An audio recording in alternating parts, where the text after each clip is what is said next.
Okay, in this lesson we're going to kind of recap with a composition I prepared to kind of reiterate some of the things that we've been talking about. The progression can be seen, the main progression, main thing can be seen in figure 1. It's a C chord for one measure, and then we'll use our connector chord. We're going to A minor, so we're going to use our G/B chord. We'll do that for one measure, and then we'll hit A minor for 2 measures.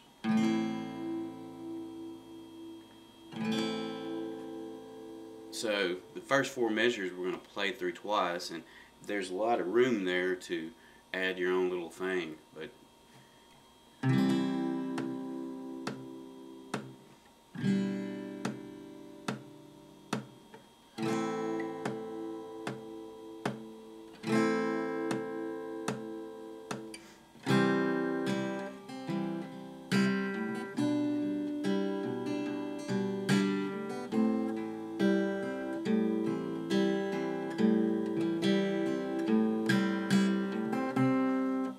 so you could either just play the chords, or you could do something like I was doing and just kind of add some finger picking. You know, and so all the techniques over here, I'm just holding the chord over here, and you know, sometimes you might kind of add an extra note, but you can really thicken it up, create a more rich sound by just, you know, using some kind of picking pattern over here too. Of course, you can do it with the pick also. You get a different sound. Alright, and figure 2 is the main theme, I guess you would say, of the song. And here we'll see in the first measure and the second measure me adding notes from the major scale.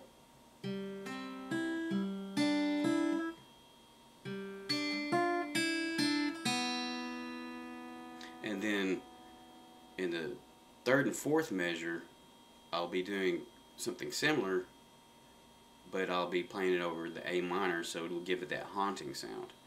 So it would play something like this.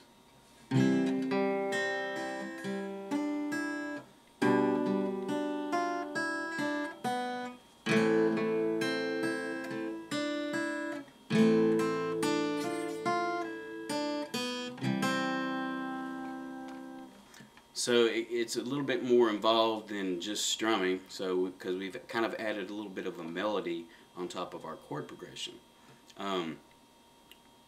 Now, since I did this yesterday, I wrote this piece and tabbed it out. You know, I've played around with it a little bit, and it still uses the same fundamentals that we've discussed. You know, now I kind of, that first measure from the 1st fret to the 3rd fret on the B string, I kind of started doing a slide instead. And it kind of gives it a kind of neat sound. Which that's what I tabbed it out as, but it can be played as this. So that might be something you might want to try. And of course, in the second measure, we use that connector chord that, you know, it's walking us down to the A minor. And, you know, basically, when you play those notes, or they're the same notes we just played, we have one extra note, I believe. It just sounds so much different when you're going. And you notice how when we're walking down, it's not quite all the way sad, but it's not quite all the way happy. That chord's really in between. But it kind of leads into the A minor. So the notes that you add, like, and your ear goes to it automatically. And now it's sad.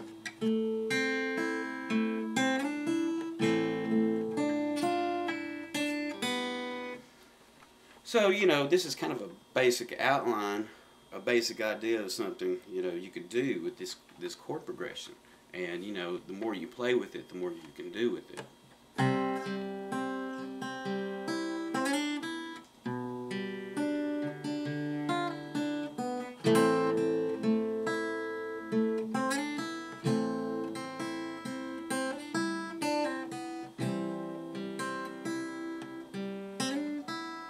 so on. You know, the basic outline, the basic idea is there, and you know, you take some of the stuff that we've learned using the C shape as our study.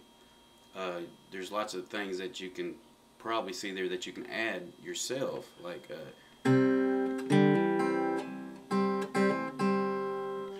you know, stuff like that, which is pretty easy to throw in once you've learned it. Okay, moving on to figure 5 is kind of like a bridge part, and so we throw in that first measure is a weird looking chord, but we've already talked about it. It's the C/F chord. So we're using the C chord as our that's our main chord, but we're changing the root. We're leaving the rest of the chord, but we're going to change the root to F. And I use my thumb for this particular chord, and it totally changes the sound. Instead of this,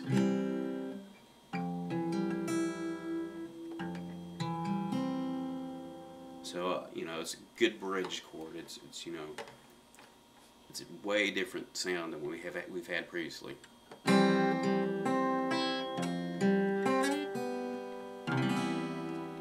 right, the second measure, that's another slash chord.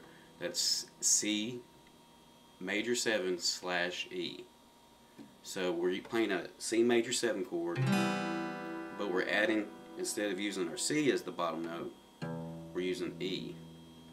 So if we play those first two measures, it would sound like this. Screensaver.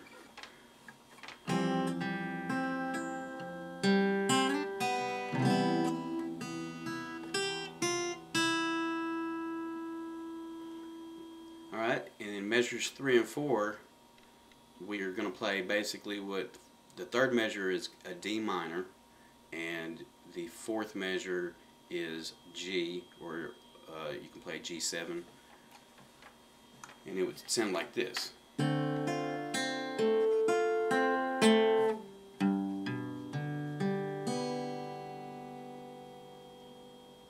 And that G and D is, you know, the reason I included those particular chords, there's a very good reason.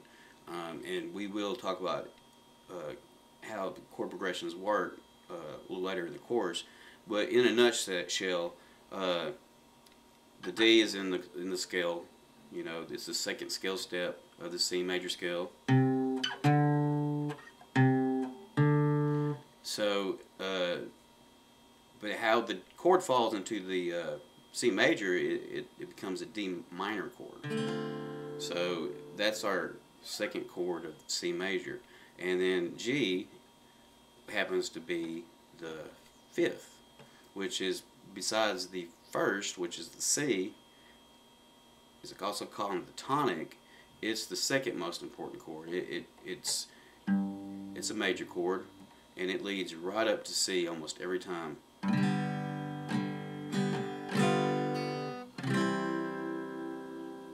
So the inclusion of that D minor and then that's G was meant, especially the G, to drive it back to the original theme, which was started with the C chord.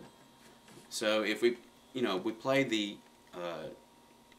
figure 2 and figure 3 together, it would be something like this.